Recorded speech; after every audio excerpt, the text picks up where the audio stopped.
Dolandım Kırım'ın dağını taşını, kaygı hasret sargan garip başını. Men söyleyeyim, sen sil közünün yaşını. Biz ökünmeyik, kim ökünsün, yandık kardeşler.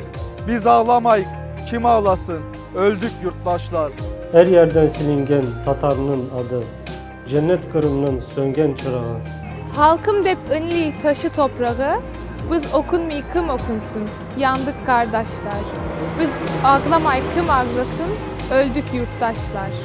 Çatır dağa çıktım, oğlum kayda değil.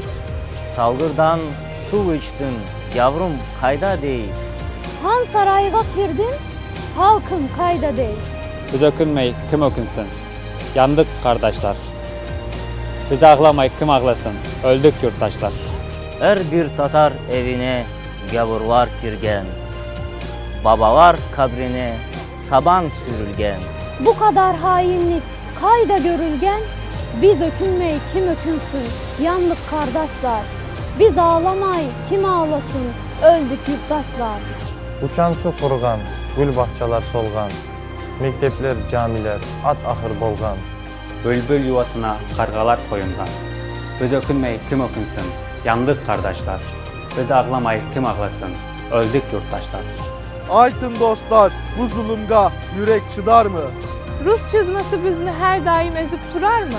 Vatan için can verecek yiğitler var mı? Bağır olsanız yurt aşkına keliniz dostlar. Analarının gözyaşlarını siliniz dostlar.